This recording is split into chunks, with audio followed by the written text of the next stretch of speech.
तो दोस्तों, शाहिद कपूर तृप्ति डिमरी की मूवी ओ रोमियो थिएटर्स में आ चुकी है। हमने कल शाम को मूवी देखी और कैसी लगी मुझे ये मूवी, ये तो मैं आपको इस वीडियो में बता ही दूंगा। मूवी की हाइप बहुत ज़्यादा बनी हुई थी क्योंकि शाहिद कपूर और विशाल भारद्वाज फिर से अपनी जोड़ी लेकर के वापस आ रहे थे। पहले पास्ट में बहुत अच्छा काम वो लोग कर चुके हैं कई बार, और इस बार लोगों को उम्मीदें थी कि फिर से वो लोग कुछ बढ़िया करने वाले हैं। हालांकि आपने इसका टीजर ट्रेलर देखा है तो हाइप आपने देखी होगी कितनी ज़्यादा बनी हुई थी, और इस मूवी को देखने का प्लान कर रहे हैं तो प्लीज़ उस ट्रेलर की हाइप पर मत जाना। इस मूवी की कहानी जो है वो रियल लाइफ इंसिडेंट्स के ऊपर बेस्ड है। हालांकि उन इंसिडेंट्स को एज सच मूवी में नहीं दिखाया गया है, उनका यूज करके उनसे इंस्पायर होकर ये कहानी लिखी गई है। 90s के दौरान मुंबई में फेमस कुछ गैंग्स से रिलेटेड कैरेक्टर्स के ऊपर ये कहानी लिखी गई है। इस कहानी में शाहिद कपूर ने जो कैरेक्टर प्ले किया है उसका नाम है उस्तरा। तृप्ति डिमरी जो कैरेक्टर प्ले किया उसका नाम है आसफा। इन दोनों की लव स्टोरी के इर्द गिर्द ये कहानी घूमती है। बेसिक कहानी कुछ ऐसी है कि शाहिद कपूर का कैरेक्टर उस्तरा एक गैंगस्टर होता है, और ये जो हमारी तृप्ति डिमरी है आसफा, इनके हस्बैंड को एक बहुत फेमस दूसरा गैंगस्टर जो है वो मार देता है। उसी का बदला लेने के लिए ये उस्तरा के पास जाती है, उससे हेल्प मांगती है, और इन दोनों के बीच में कैसे ये रोमांस बढ़ता है, कैसे ये स्टोरी आगे चलती है, इसी के बारे में पूरी कहानी है। कास्ट की बात करें तो विशाल भारद्वाज ने काफी लंबी चौड़ी और बेहतरीन कास्ट इस मूवी के अंदर हायर की थी।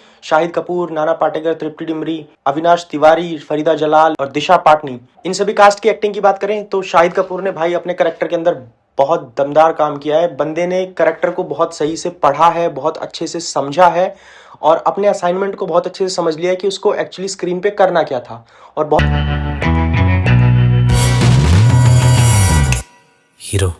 बढ़िया तरीके से उसने उस तरह का कैरेक्टर प्ले किया है। वो गैंगस्टर वाली वाइब वो देता है, वो रोमांटिक वाली वाइब वो बहुत अच्छी प्ले करता है। वो उसका चलने का तरीका, वो उसका रोमांस करने का तरीका, वो उसके डायलॉग डिलीवरी बहुत ही बढ़िया इस मूवी के अंदर है। शाहिद का काम विशाल के साथ पहले भी बहुत अच्छा रहा है और यहाँ पर भी उसने बहुत बढ़िया काम किया है। उसकी एक्टिंग आपको पसंद आएगी। तृप्ति की एक्टिंग की बात करें तो प्रीवियस टाइम्स में उसकी एक्टिंग के अंदर बहुत अच्छा खासा इंप्रूवमेंट हमें देखने को मिला है। तृप्ति एनिमल मूवी के साथ में फेमस हुई थी, उसके बाद पूरे इंडिया ने उसको नेशनल क्रश बना दिया था, और उसके बाद उसकी एक पर्टिकुलर इमेज सी बन गई थी। पर इस एक्ट्रेस ने ये साबित कर दिया है कि she can act very well. उसके जनरेशन के जितने भी एक्टर हैं जो टॉप पे जाने के लिए ट्राई कर रहे हैं, ये उसमें एक बहुत बढ़िया कंटेंडर है, और मुझे लगता है कि आने वाले टाइम में इसकी तरफ से बहुत अच्छे एक्टिंग स्किल्स हमको इसकी देखने को मिल सकती है बहुत सारे प्रोजेक्ट्स के अंदर। लेकिन अनफॉर्चुनेटली यही बात मैं अविनाश तिवारी के बारे में कह पाता।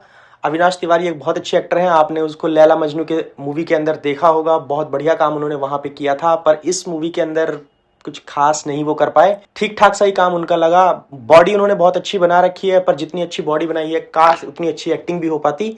मुझे लगता है कि शायद प्रॉब्लम यहाँ पे ये आई होगी कि या तो करेक्टर को लिखने में या अविनाश के द्वारा उस करेक्टर को समझने में थोड़ी प्रॉब्लम हुई है। आप अगर देखेंगे मूवी तो आपको लगेगा कि कुछ अजीब सी ही एक्टिंग चल रही है, कुछ अजीब से ही डायलॉग डिलीवरी उसकी हो रही है, और जो टोन वो लोग सेट करते हैं, एक हमारी तो मोहब्बत भी महंगी है और तूने रंजिश खरीद ली वैन, वो भी कुछ खास यहाँ पे लगती नहीं है। एक तो उनका कैरेक्टर दाऊद इब्राहिम के कैरेक्टर से इंस्पायर्ड है, तो अगर दाऊद इब्राहिम खुद को अविनाश तिवारी को देख ले इस तरीके से तो वो बहुत खुश होगा कि भाई इतनी बढ़िया बॉडी मेरी बना रखी है, टैटू वैटू बना के इतना ग्लैमरस मुझे दिखा रखा है। हालांकि ये विशाल की एक बहुत अच्छी चीज है, उसके बारे में हम आगे डिस्कस करेंगे। एक्टिंग की बात करें तो इसमें नाना पाटेकर भी है, और उनका काम काफी लिमिटेड सा ही है। नाना पाटेकर ने एक इंटेलिजेंस ऑफिसर का रोल प्ले किया है, जिसमें वो शाहिद की हेल्प लेकर के बहुत सारे प्रॉब्लम्स को या बहुत सारे अपने प्रोजेक्ट्स को कंप्लीट करने की कोशिश कर रहे होते हैं। बंदे का रोल चाहे बेशक लिमिटेड हो, लेकिन उसने जो एक्टिंग की है वो जबरदस्त है। जहां जहां पर नाना पाटेकर और शाहिद कपूर साथ में स्क्रीन पे दिखाई देते हैं वो रोल्स बहुत ही जबरदस्त है, बहुत मजा आएगा आपको देख करके, काफी फनी भी है। पार्ट हम आपके हैं कौन? माधुरी, जब कहूंगा नाचना पड़ेगा।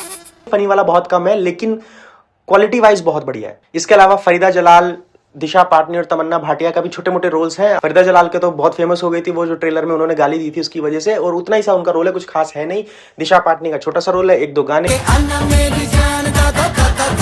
हैं, और तमन्ना का भी कुछ खास रोल इसके अंदर है नहीं। सो इसीलिए एक्टिंग वाइज उनके पास करने को कुछ खास था भी नहीं। ये ट्रेलर जब हमने देखा तो ये मूवी हमें दिखाती है एक ब्रूटल एक्शन के बारे में।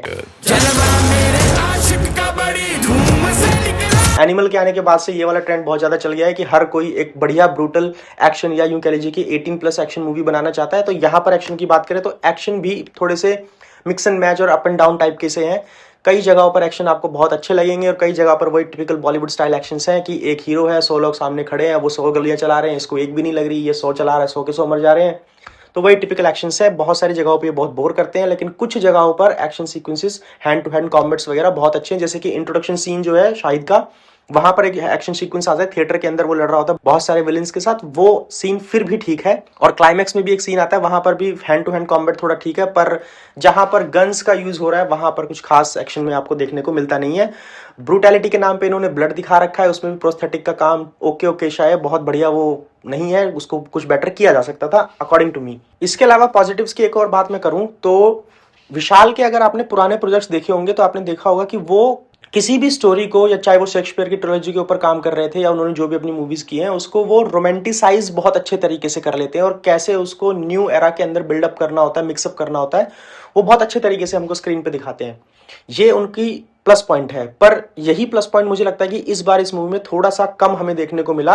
जैसे कि 90s और अर्ली 2000 के ऊपर ये स्टोरी बेस्ड है, तो मुझे नहीं लगता कि 90s के टाइम पे और 2000 के टाइम पे ऐसा कोई गैंगस्टर हमें देखने को मिलता होगा जो पूरी बॉडी के ऊपर टैटू बना के रखता होगा, ईयर रिंग्स वगैरह डाल के रखता होगा। तो ये थोड़ा सा ओवर ड्रामेटिक मुझे लगता है। और इसके अलावा नेगेटिव्स पे अगर आ जाए तो मूवी के अंदर कुछ नेगेटिव्स भी हैं, जैसे कि जो अभी पॉइंट मैंने बोला था कि विशाल भारद्वाज अपनी मूवी के अंदर चीज़ों को ब्लेंड इन इतना अच्छा कर लेते हैं, वहीं पर उनकी एक बहुत अच्छी चीज़ ये है कि वो छोटे कैरेक्टर्स का यूज़ करना बहुत अच्छे से जानते हैं। अगर आपने शाहिद की और विशाल की पुरानी मूवीज़ हैदर देखी होगी तो वहाँ पर, या और भी कोई मूवीज़ देखी होगी तो आपने देखा होगा कि बहुत छोटे छोटे एक्टर्स और बहुत छोटे छोटे सीन्स वाले एक्टर्स जो होते हैं उनका इम्पैक्ट काफ़ी अच्छा होता है। जैसे इरफान का उन्होंने बहुत बढ़िया यूज़ कर रखा है हैदर के अंदर, छोटा सा ही कैरेक्टर है लेकिन बहुत अच्छे तरीके से उसको स्क्रीन पे दिखाया है। यही प्रॉब्लम यहाँ पे आती है कि दिशा के पास और तमन्ना भाटिया के पास और फरीदा जलाल के पास ऐसे जो छोटे कैरेक्टर्स हैं उनके पास स्क्रीन पे करने को कुछ खास था नहीं, तो ये प्रॉब्लम यहाँ पे मुझे ज़्यादा दिखी।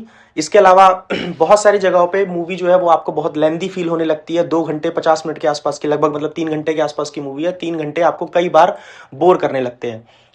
मूवी को एक्शन और रोमांस दोनों का मिक्सअप बनाने की कोशिश की गई है, लेकिन मूवी ना तो एक्शन में बहुत हाई जा पाती है कि आपको एनिमल जैसा, आपको किल जैसा कुछ देखने को मिल जाए, और ना ही रोमांस में इतनी अच्छी जा पाती है कि आपको एक बहुत बढ़िया रोमांटिक मूवी देखने को मिले कि आप थिएटर से आए आपको लगे कि वैलेंटाइन डे वीक चल रहा है और कुछ बढ़िया रोमांटिक मूवी आपने देखी है, ऐसा भी आपको फील नहीं होता है। तो ना तो बहुत अच्छे एक्शन मूवी बन पाई और ना ही बहुत अच्छी रोमांटिक मूवी बन पाई। म्यूजिक की अगर बात करें तो म्यूजिक भी कुछ खास है नहीं, ऐसा कोई म्यूजिक है नहीं कि आप जब स्क्रीन पे देख रहे होंगे तो उस म्यूजिक को एंजॉय करेंगे, पर थिएटर से बाहर आने के बाद मुझे लगता नहीं कि आप उस मूवी को बहुत लंबे समय तक याद रख पाएंगे। सो मेरा ट्रांसपेरेंट व्यू ये है कि अगर आप शाहिद के फैन हैं और विशाल भारद्वाज के काम को पसंद करते हैं तो आप इस मूवी को देख सकते हैं। एक बार देखने लायक मूवी है क्योंकि आसपास कोई और मूवी अच्छी आ भी नहीं रही है। सो अगर आप ये मूवी देखना चाहते हैं और अगर आपने ये मूवी देख ली है तो प्लीज मुझे कमेंट करके बताइए कि आपको ये मूवी कैसी लगी। ये थे मेरे ट्रांसपेरेंट व्यू ओ रोमियो के ऊपर। आपको ये वीडियो कैसे लगी आप हमें कमेंट करके बताइए, और इस तरीके की और वीडियो के साथ हमारे साथ जुड़े रहिए द ट्रांसपेरेंट व्यू पे। तब तक के लिए गुड बाय।